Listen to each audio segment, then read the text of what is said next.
Good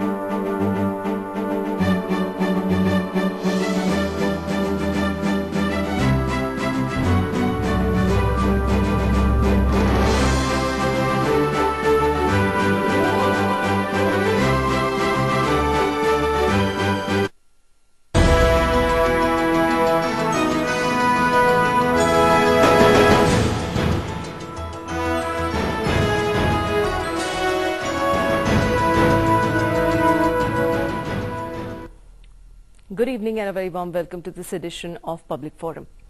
The Supreme Court today directed the centre to reveal all the names of black money account holders by October 29th. The government will thus have to follow the orders and submit the names in a sealed cover. It has already disclosed 8 names from the list. Viewed as going hand in hand with corruption, black money has been at the top of the agenda of widespread public protest over the last couple of years. It also became an important ingredient of parties' manifestos in Lok Sabha elections. Black money arises mainly from incomes not disclosed to the government, usually to avoid taxation and sometimes because of its criminal links. On the orders of the Apex Court, which is hearing the petition filed by lawyer Ram Jethmalani, Modi government has set up a special investigation team in May, handing out a sweeping mandate to the panel to crack down on India's bustling black economy. The Supreme Court's direction were to investigate individuals whose names were disclosed by Germany for having accounts in LGT Bank in Liechtenstein. In addition, the French government last year that made available list of 782 Indian citizens who allegedly hold HSBC accounts in Geneva. According to Swiss National Bank's latest data, Indians' money in Swiss banks jumped 40% in 2013 to nearly rupees 14,000 crore from 9,500 crore in 2012.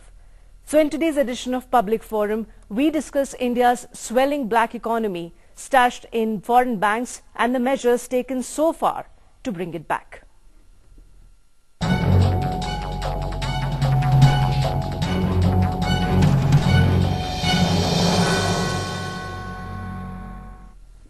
And joining me in the program is Professor Jagdeep Chokar from the Association for Democratic Reforms. Professor Arun Kumar from JNU also joins me here, and Mr. S.S. Khan, who is a former member of Central Board for Direct Taxes, the CBDT, also joins me here. Welcome to the program, all of you. Professor Chokar, keeping in mind the developments that we have seen in this particular case in the last 1 week or so, and today with the Supreme Court directly telling the government to come up with the names and disclosing it by tomorrow, do you think it's a very, very positive development, or do you think it's just the beginning? It's difficult to say anything, but I think it is just the beginning. We have not really made any headway in real terms about getting to the bottom of this. And getting black money from outside back into the country is not the full story. There is more black money, and Professor Arun Kumar is the best person to tell us that. There is more black money in the country than is outside. Number 2, we can keep getting money from the outside back into the country, and money will keep going out of the country.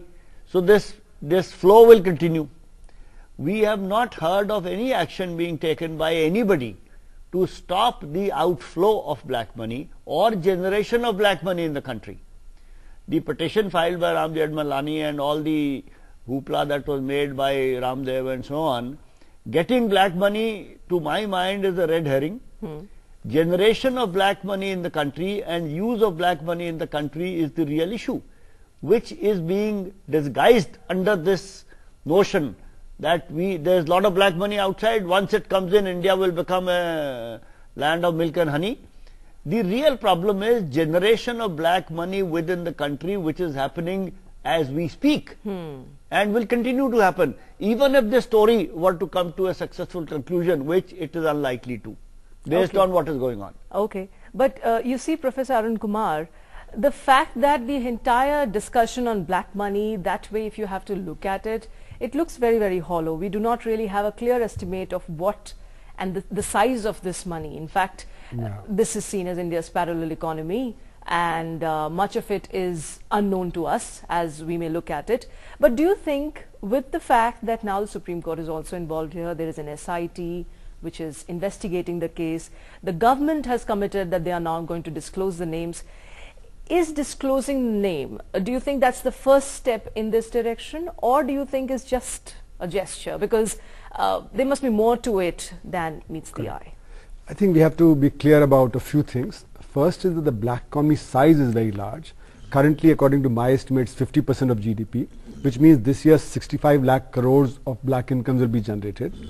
Out of that, roughly 50% would be saved, which will accumulate. But other 50% would be consumed. 10% will go abroad. So 6.5 lakh crores will go abroad. But a part of that comes back through round tripping. A part of that is consumed. Like, you go for holidays, you do other things, you buy yacht, you buy property, you put more money into investments and so on. So what may be liquid cash in banks, which could be brought back, is a small amount of that. So it's not as if, huge sums of money are just waiting there in banks which can be brought back. That's point number one that should be made in this context. Second is that when we talk about the names being disclosed, we are talking about the LGT Bank, where 26 names were there, and those are already been revealed to the Supreme Court in the earlier this thing. Now we're talking about the HSBC Bank, where differently people are saying 600, 700, 750 names. Now, this is a tiny bit as compared to the lakhs of people who have bank accounts abroad. Yeah. So it's not as if these 750 names are revealed and this money comes back from these 750, and some of these accounts apparently have no money in it because that money has already been taken out of those bank accounts or for other reasons. It is not even clear whether all these bank accounts are illegal. Because after all, now non-resident Indians can keep bank accounts under certain conditions. Indian can keep bank account over there. So it has to be proved that the money in those bank accounts is illegal. And as you rightly said in your initial statement, Switzerland has admitted that 14,000 crores of Indian money is there. This 14,000 crores that the Swiss government is talking about is probably the legitimate money which people are holding legitimately. Okay. But what about the illegitimate accounts? Because the money, when it goes out of India, goes out through layering. So you go from one tax India to one tax haven to second tax haven, third and fourth. So when it finally reaches Switzerland, it's not Indian money. It may appear to have come from Jersey Island, which is a British principality. Right. And that's why Switzerland says the largest amount of money in Swiss banks has come from Britain, not from India. Because Britain has the largest number of tax havens. Right. So money is routed through that. So in other words, we are only talking about a few hundred names. Okay, we're not talking about the lakhs of people who probably have their bank accounts in various Swiss banking, and there are 80 tax havens. According to different estimates, there are 70, 80 or 90 tax havens. But suppose there are 80 tax havens, then people are holding their money in all these 80 tax havens. That's right. We are only talking about the HSBC in Switzerland. So we are actually looking at nearly a figure of about 800 people here. Right. Yeah, which is a very tiny percentage. But you see, it's important because if names begin to be revealed, then people would be scared. Okay. To take their money out and to hold it there, etc. Okay. So it's a fear factor that may come into play. Let me ask Mr. Khan about this fear factor. Mr. Khan, I remember discussing this subject with you, and you in detail had told us about the agreements that we've had with other countries that are still functional. But looking at the fact that, even then maybe we had touched upon the point that what should be done to put the fear of God among people.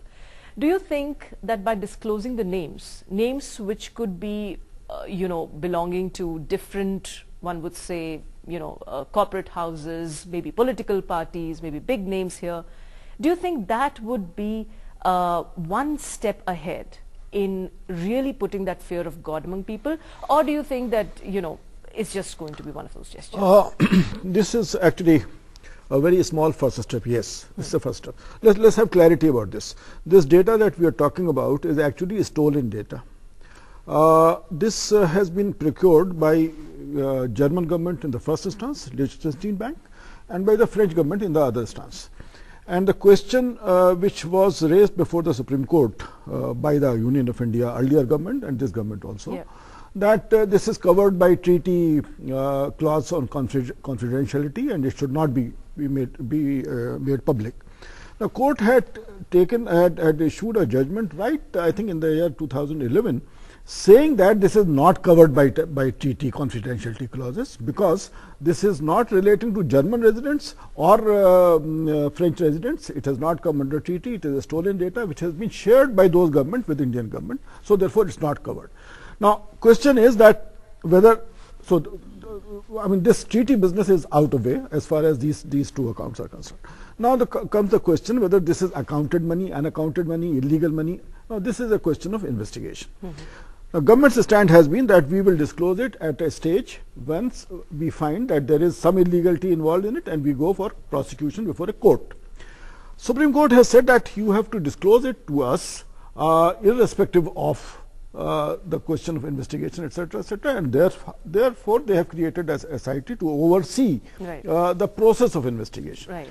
So now one principle has been set in motion, that is, the data has to be disclosed to Supreme Court before the investigation has started or reached a conclusion. So to that extent, it's a positive step. Right. But I still don't know when the data comes under a treaty, what treatment will be given to that. Professor Kumar. I may like to add, you see, double taxation avoidance agreement has nothing to do with black incomes.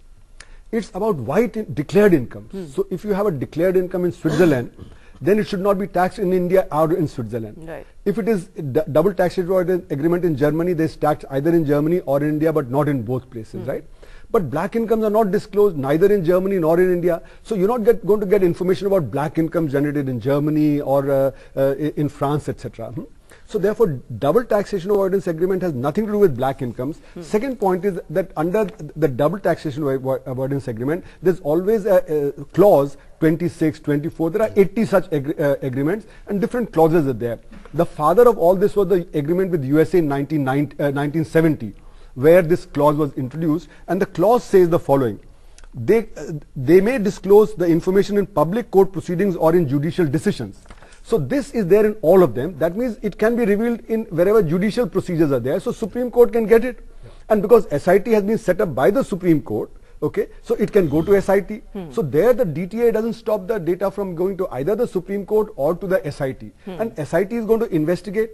SIT does not mean that it's going to be revealed in the public till the investigation is done. This is a very fair and a very correct route to go about so, it. So government, both UPA government and NDA government were trying to prevent the data from going even to the Supreme Court, and therefore they were trying to stall the SIT process because there is this fear that, there's political games being played. That UPA didn't want all the names to be revealed, the NDA doesn't want all the names to be revealed, and therefore, so Supreme Court has correctly said, you give us all the names. We don't want any politics, and we know that cases go soft, cases go hard, depending on the politics of the particular government in power.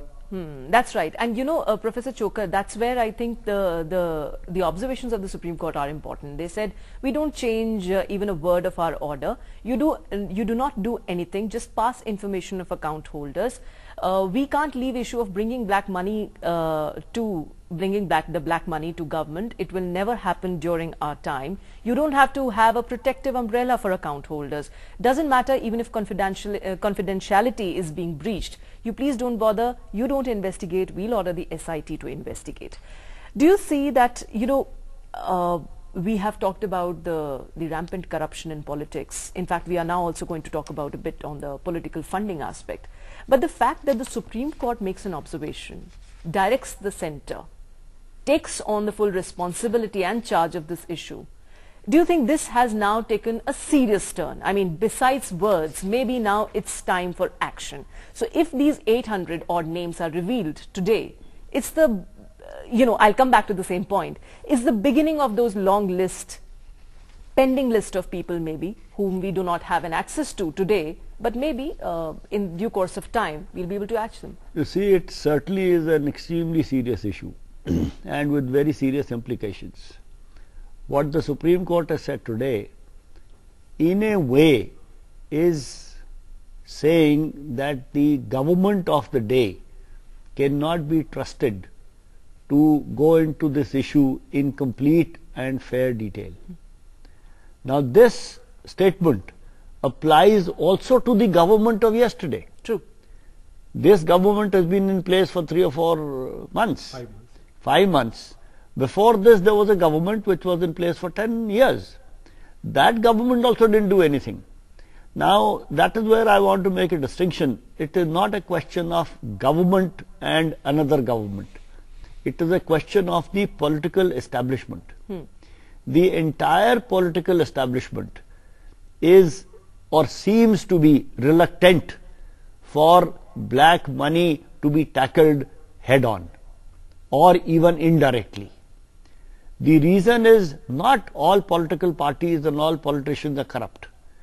The reason is black money has a very important role to play in the political and electoral processes in the country. That is why political parties perhaps find it very difficult to take it on, because it puts at risk their own way of doing things. And unless they change their own way of doing things, this thing is not going to stop. So the issue is neither the Supreme Court or the judiciary versus the executive. The issue is not that all Indians are corrupt and this is in our genes. This is all bunkum. The fact is that the political system, as it has evolved till today, over the last, it started evolving in this direction about 30-35 years ago, it has become so dependent on black money that we as a society and a nation are not able to think anything beyond it. In a discussion recently, one of the very senior politicians who is in the government said, we must acknowledge the reality of today. If the reality of today is that there is black money in the political establishment and the political processes of the country, that reality is acknowledged, yes sir, or yes ma'am, but that reality needs to be changed.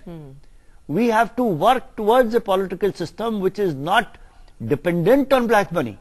But you see, Professor Chokar, don't you think that this in a way is some sort of a justice, that the political parties first make this an important part of their manifestos, they talk about it, they campaign about it, and at the end, let's say if there was some sort of issues as to why the government was not revealing the names, why all those things were being delayed, and now the Supreme Court has to step in, do you think that now it has become a point that the political parties will have to walk the talk, will have to really comply by the things that they have said?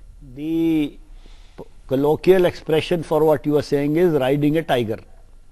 You get on to a tiger to ride it, then you can't get off. So black money is that tiger. The political establishment is today a hostage to black money in the country, and they find it very difficult to think of freeing themselves. As a matter of fact, this action that is being suggested and there is a clamor for by the people and so on and so forth is to free the political system of black money. But the political system seems to be in a kind of a paralytic situation and fighting with each other, blaming with each other. Fortunately, unfortunately, there is no politician on this panel. But if they were there, they would be fighting and blaming each other, and we three of us would be sitting quiet. That's why we have kept them aside. Thank you. But anyway, we'll take a very quick break now in Public Forum, and after the break, we'll look at some other aspects of the of India's parallel economy, the black economy.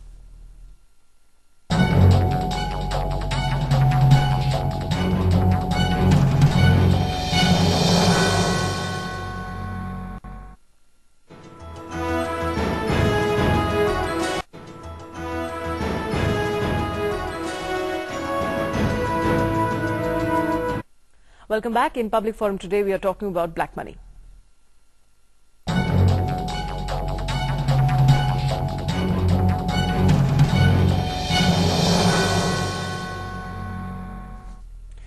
Right, and when we talk about the size of the black money, well, as I said in the beginning too, there is no clear estimate as to what amount and the size of this money that we are talking about, because there are different estimates.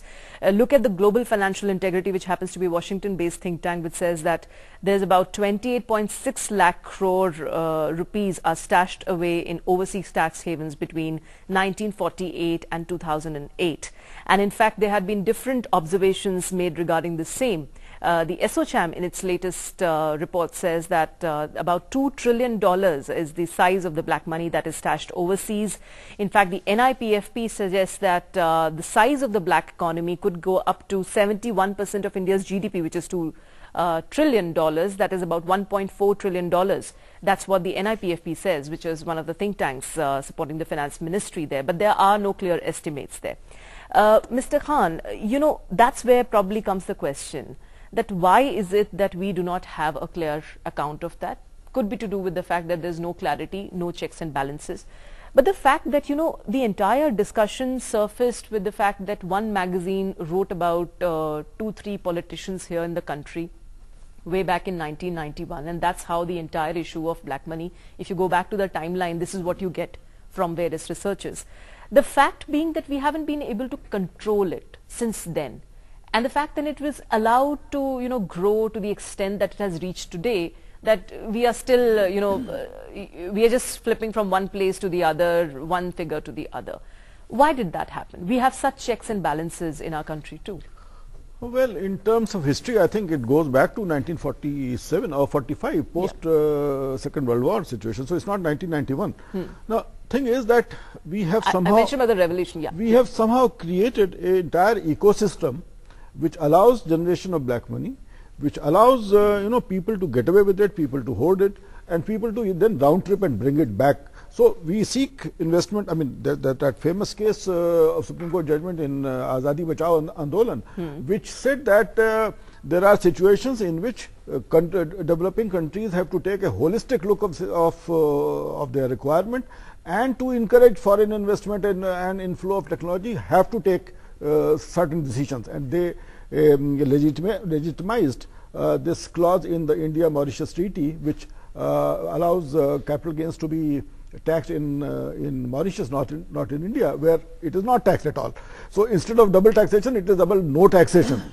So, I mean, what I was trying to say is that there are a whole lot of economic policies, laws, and structures which have come into place over a period of time, which create a eco structure, or which allows generation of black money. And it's not that efforts have not been made to undo it. There have been a whole series of actions, including enforcement actions as well as amnesties and disclosure schemes and all that. But the result is that the total volume of black money in the economy has grown, it has not come down. And I mean, whatever estimates may be there, none of them are below 40% of GDP. I mean, every estimate is above 40% GDP is a huge number. That's right. So I think that's really putting an extra pressure. I mean, I'd like to add to this. Professor Kaldor came from Cambridge in 1955-56. He estimated black economy to be 4 to 5% of GDP. Vanshu Committee in 1969-70 estimated to be 7% of GDP. National Institute of Public Finance and Policy for 1980-81 estimated to be 18 to 21% of GDP. Then my estimate for 95-96 was 40% of GDP, of which 8% came from illegal activity and 32% from legal activity. And now my current estimate is more than 50% of GDP. That means 65 lakh crores of black income will be generated this year. Now, out of this, only 10% goes abroad. According to my estimate, 90% remains here. Right. And all the time we are talking about bringing black money back, as Professor Jagdeep Chokar earlier said, that bulk of the black savings out of the black incomes are here. They're not abroad. Okay, that's one point. Second point is that if you go historically, then Pandit Nehru wrote a letter to all chief ministers in '62 saying corruption is growing. Okay, and that was a signal, because already there was the Pratap Singh Cairo effect. What was the Pratap Singh Cairo effect? That he was supposed to be taking money and doing the work, whereas there were other chief ministers who were taking the money and not doing the work. So it was said that Pratap Singh Cairo effect is there. Then you go to 1973-74, there was a Nav Nirman movement, and followed by JP movement, which is the youth movement against corruption. And then that died down. Many of the people who were in the JP movement actually got embroiled in corruption later on. Then you had the Bofors from 1987 onward. Again, there was a big movement. Harshad Mehta time 92, 93. Again, there was a big movement. So that we have had several movements. Latest being the movements that we've had recently, and that is what has put pressure on the courts, on the media, and on society to try and clean up the act. The other thing I want to point out is that as far as elections are concerned, according to my estimate for 1998 elections, because I interviewed many members of parliament and got their actual election expenditure data, 1% of GDP was being spent on the elections. 1% of the black economy was being spent on the elections. Okay, so it's not as if huge sums of black money are needed for elections. It's a very tiny percent, but that governs the politics. And that governing the politics therefore enables the businessmen and others to generate black income. So it's the nexus, what I call the holy triad, between the corrupt politician, the corrupt bureaucracy and the executive, and the corrupt businessman, is this triad which generates the black economy. And because they are in the ruling party, therefore they don't want to put a stop on their own black income generation. And that's why you find that if you go to Tamil Nadu, when DMK comes to power, they take action against Anna DMK. When Anna DMK is there, they take action against DMK. You go to Punjab, when Akali Dal comes to power, they take action against the Congress chief minister, and the Congress comes, then they take action against Badal. And this is the story in the center, in the states. So almost all political parties are embroiled in this. So that's why it's become part of our politics. Now only movements can help to counter that. And that's why you found the Anna Hazare and the Ramdev movements, which help to counter that and put pressure. And the Supreme Court has also become more active in the recent 4-5 years, because these big scams, 2G scam and the ISRO scam and the Colgate scam and the Commonwealth Games scam and the other scam, the courts have taken it up and the media has taken it up in a big way. And that is what is helping put pressure on the political front to try and clean up the act. So this history is very important, that it's a long movement that has been taking place with ups and downs. And with every with every passing election, we have seen the expenditure, the spending throughout the election campaign, and the procedures has been increasing, Professor Chokar. But is there a clear estimate as to what amount and what kind of black money goes into these elections and its campaigning? You see, about the last UP elections, a former chief election commissioner who was in office at that time said that 10,000 crores was spent on the UP election. A member of parliament who is no longer around with us, he is deceased, said in a public meeting that he had spent 8 crores in his 2009 Lok Sabha election. Now obviously, going by current estimates, the 8 crores of 2009 have gone up to something like 15 crores in the 2014 election. Now you can imagine that there were about 8,000 candidates. Let us say even half of them were serious candidates. So 4,000 into 15 is one hell of a lot of crores that I can't count. 60,000 crores in the Lok Sabha election alone. And then there are state assembly elections. You see, Professor Arun Kumar is right. It is a small proportion of the total black money which goes into the electoral process. But the absolute amount is actually staggering. Then the question arises, as I was saying, a senior political leader said we should accept the current reality, that so much money is required to be spent on the election. Who has said that more money should be spent in the election? People have not said. The Election Commission has not said. The people who contest elections spend money. And they spend money because of the process through which candidates for election are nominated or quote unquote selected. And that nomination or selection is done not by the people whom these people are supposed to represent. That is done by party high commands or a single person in a party. What I am getting at is the source of all this evil, if I may say so, is lack of internal democracy in political parties. We call ourselves a democracy, but the political parties which actually run the entire so-called democratic system are totally undemocratic. You see, we have seen that even in the recent past, how these two chief ministers in the two states have been elected or chosen or selected. It is open to opinion. So political parties functioning is not democratic. It is like corporates. Therefore, money is needed. And what about the donations part, Professor Chokar here? Because, you know, if I just quote the CMS report on money which is spent by the parties, it puts the figure somewhere around 30,000 crore, which was estimated for rupees for the year 2014 as against 10,000 to 12,000 crore in 2009. And it also says that the corporate sector had donated about some 380 crore odd rupees to the political parties between 2004 and 2012. You can say if this figure was in fact more than what has been quoted, and the donations constitute about 75% of the total income from unknown sources of the political parties. I'm just quoting the figures that the CMS says. Figure of 75 to 80% of the income of political parties coming in from unknown sources was actually quoted by ADR to begin with. When we got copies of donations more than 20,000 rupees each from the Election Commission, and compared it to the income tax returns of political parties that we had got under RTI after a 2-hour struggle through CIC. When we compared the total declared income to the total donations revealed, we found that the donations explained only about 20 to 25% of the total income. The rest of it is this black box. I am not saying that all the rest of the 75 to 80% is black money. What I am certainly saying is that we don't know what is the source of that money.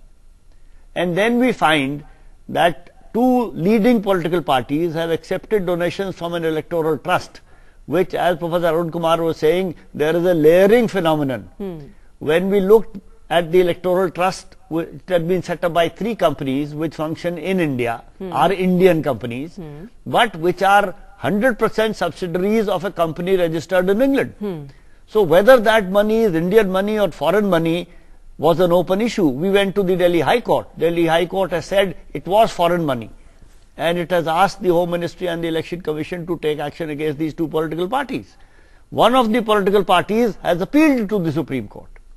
Now this process, I am giving this example only to show that the entire electoral and political process uses money. Donations are also not very clear. Who is giving donations? This comes after layer after layer after layer. That's right. In the statement that was released yesterday, one person whose name is there amongst the first 3 has donated to one party 9 times and to another party 3 times. That's right. And different companies have donated.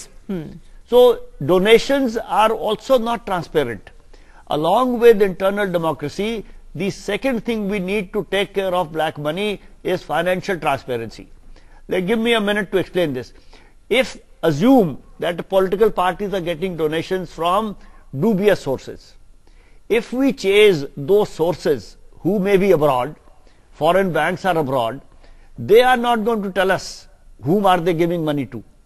We cannot compel them to tell us. If the giver will not tell us and we cannot get information from the giver, what about the receiver, which is in India, which are our governors? They decide how will we lead our lives as a result of the elections.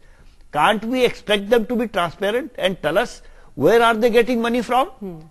And if, in all honesty, they have made a mistake or they cannot check everybody, if they make it known who is giving the money, people at large, Professor Arun Kumar and others, will find out these people and share this information with political parties. It will strengthen the political process if they were transparent. That's right. Professor Arun Kumar, do you think it gets more complicated when it's not individual and it's trust that you're dealing with? Yes, that's a process of hiding the identity of those who are actually behind the entire thing. And as you rightly said, and as Professor Chokar has pointed out, what is revealed as election financing or financing of the parties is a very tiny amount of the total amount of money received by the parties, both individually and collectively. So when I interviewed 14 members of parliament who won the 1998 election, and I got their election expenditure data, the average that they spent was 1.3 crores, whereas the official figure that they were showing was 12 lakhs of rupees. So they were spending roughly 10 times more than what they were officially showing. And they all admitted to me that this money was coming from small businesses, big businessmen, corrupt bureaucrats, corrupt judges, etc., etc. And this, large amount of black money is used. And one more thing I would like to reveal is that in the recent elections, there are houses set up in Delhi where there are counting machines. So much cash comes that the money is distributed to the candidates after being counted by the counting machines, And if the government was very serious, it could track some of this. So the election commission is trying to track. Because the funding process itself is not transparent. Not transparent, exactly. Professor Chokar wants to answer. I want to add something. You asked a question about the individual and the trust, or individual and a group or an entity. That's right. This is at the crux of lack of transparency. When a political party receives money by check, political party receives money means some member of the political party receives a check. That check has to go into the account. But when a political party receives money in cash, some individual receives that cash. How much of that cash is actually given to the party and how much is kept by the individual for himself or herself, nobody knows. So the resistance to transparency of financial affairs also arises from this individual interest of keeping a share for himself or herself.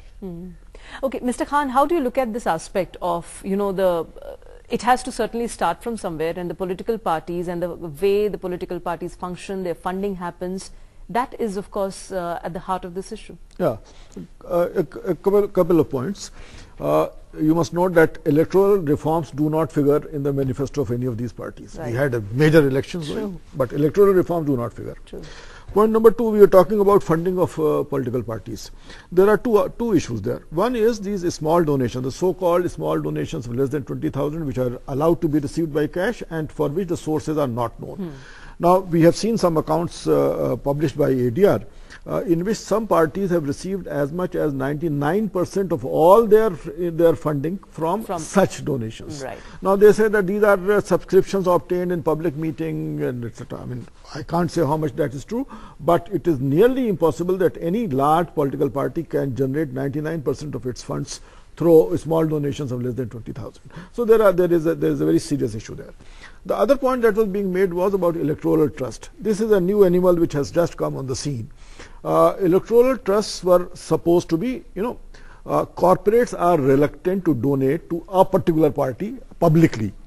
So what was thought was that if electoral trusts are created, which will obtain donations from different parties, whoever is willing to donate, and there are some restrictions about the percentage of funds that can be donated by a company to those electoral trusts.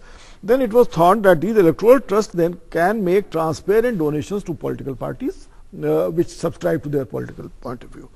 Now, these electoral trusts came into existence in the year 2011, I think. The Amendment to Income Tax Act was made in 2011, and all incomes donated to trust are exempt in the hands of the company.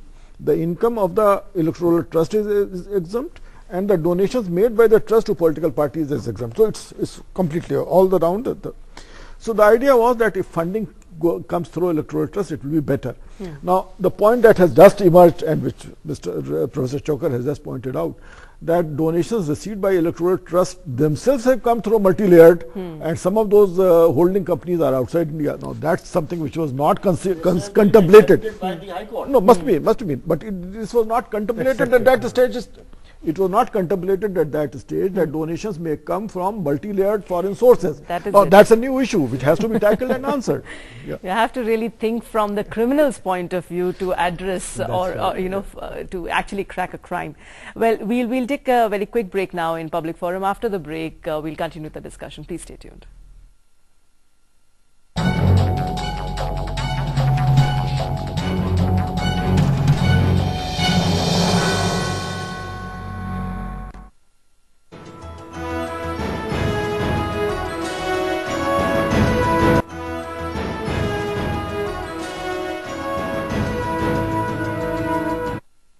Welcome back. In Public Forum today, we are discussing the issue of black money.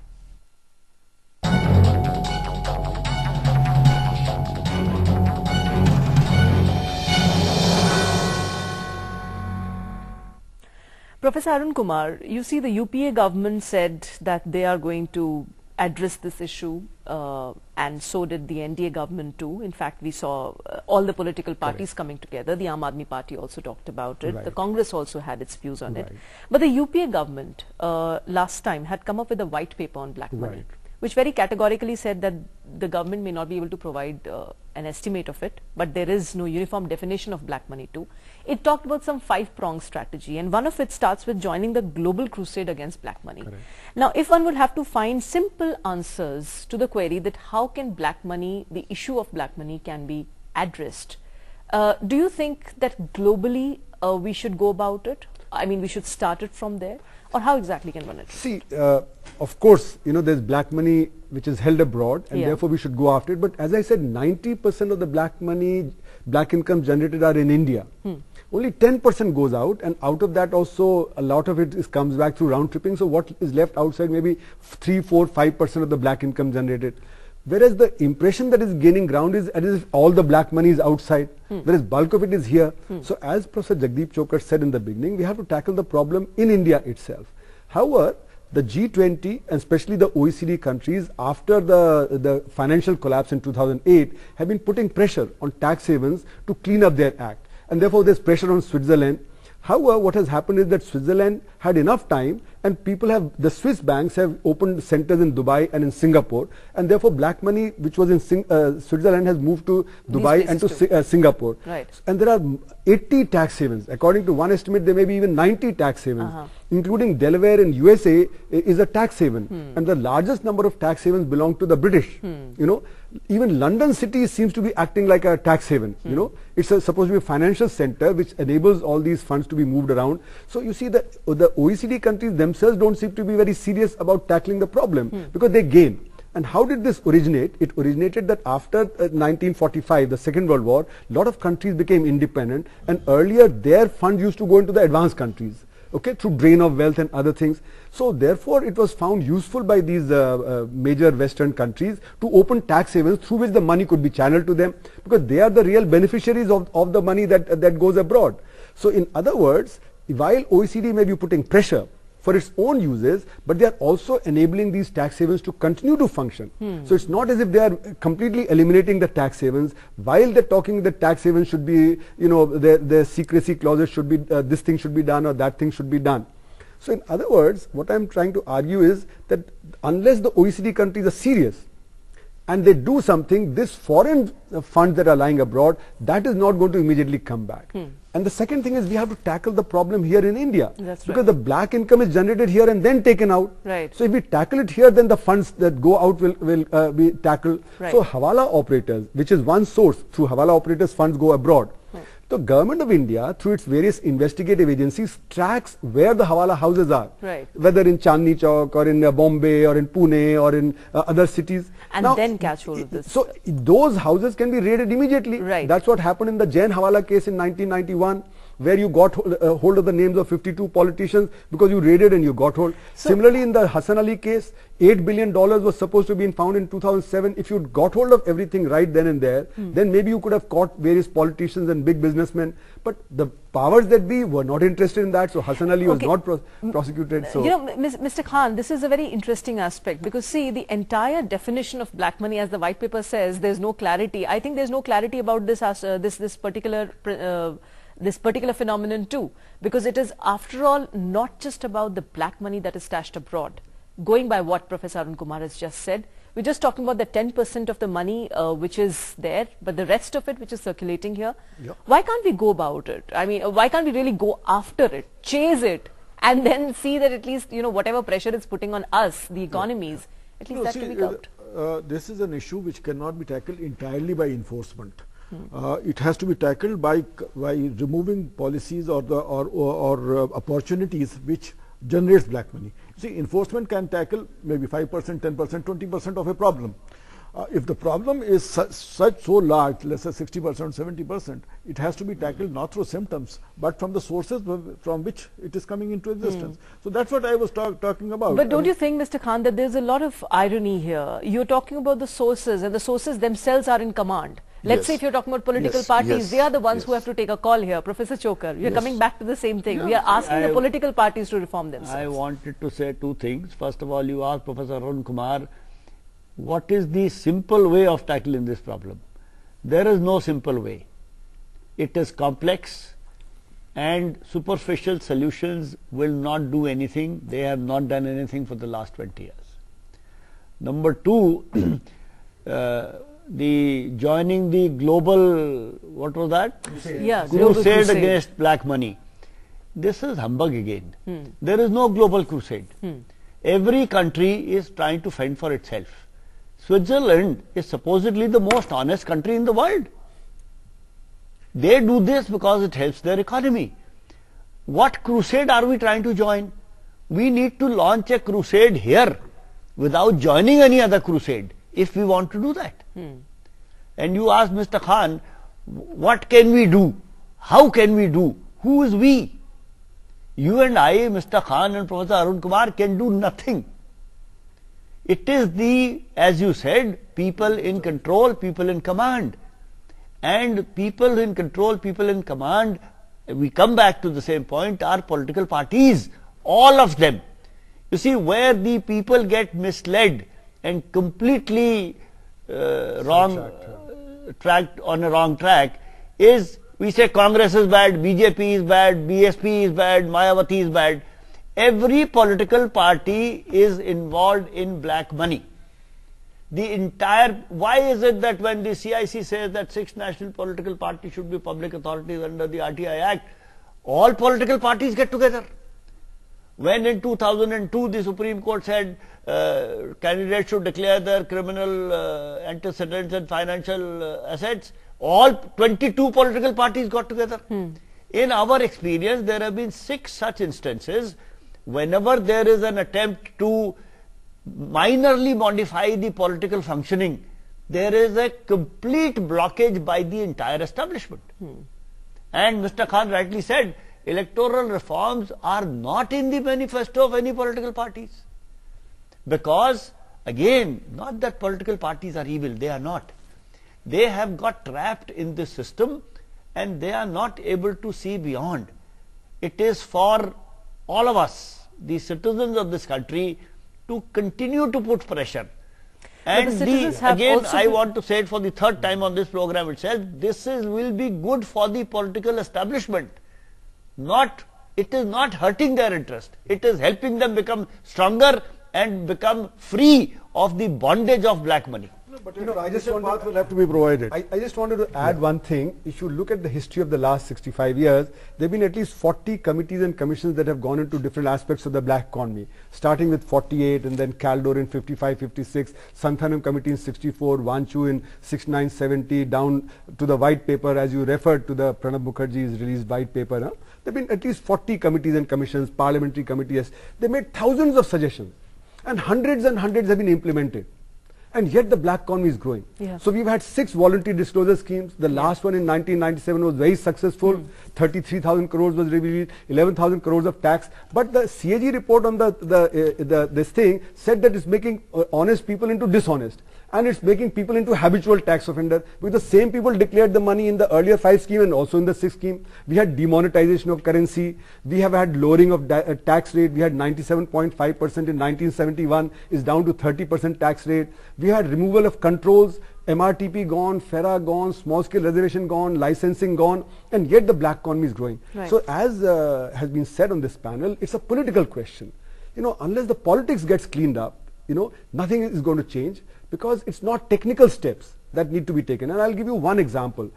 HSBC has been known to be doing hawala, as has been revealed now. What action has the government taken against HSBC? While we are talking about taking action against these 700 names, but why not talk about HSBC, which was helping them do that? Other multinational banks are also doing the same thing. We have not talked about the tightening up of the multinational banks, on removing of the banking secrecy that should be there. Why are we not taking steps against the Swiss government and others, where whatever steps we can take? After all, look at the Birkenfeld case in the USA. The Swiss government is saying, no, we cannot do that, the entire financial system will collapse. The judge in USA said, if you don't by tomorrow agree, I'm going to order nationalization of the UBS bank in America. Next day, the UBS bank surrendered, gave names of 4,500 people and gave $750 million fine. So this Birkenfeld case shows that if a government acts tough, even the multinational banks and the Swiss government will buckle under. But do you think, sir, that with the Supreme Court's intervention, we are here talking about the courts, if let's say if the political parties don't start regulating themselves, given the nature that we have seen, do you think that the courts can do? You see, a law is a law in letter and in spirit. So as I said, we've had large number of steps, hundreds and hundreds of steps. Many laws have been implemented. Our laws have become very complex. He will tell you that how the 1960 Income Tax Act was simple and has become very complicated because we're trying to plug loopholes. So laws by themselves will not do it. Technology by itself will not do it. We've had PAN card introduced, way back in 1980 and so on, right? What is required is in spirit, are we going to be honest? And how do we bring that about? Movements are needed. Political parties need to change. Our business models have to change, and then the systemic reform will take place. Okay. Mr. Khan, can we be hopeful about this change? Though, you see, when I talk to you, I certainly find all the 5-pronged strategy is very useless here, because, one will have to certainly look at all these problems within. But would you also believe that there is no global crusade? Whatever has to start from within? No, global crusade is there. but the context is terrorist funding and money laundering and those kind of things. That's right. Certainly there is a movement on the global level towards more transparency, more disclosure, more compliance with international transparency standards and all that. Right.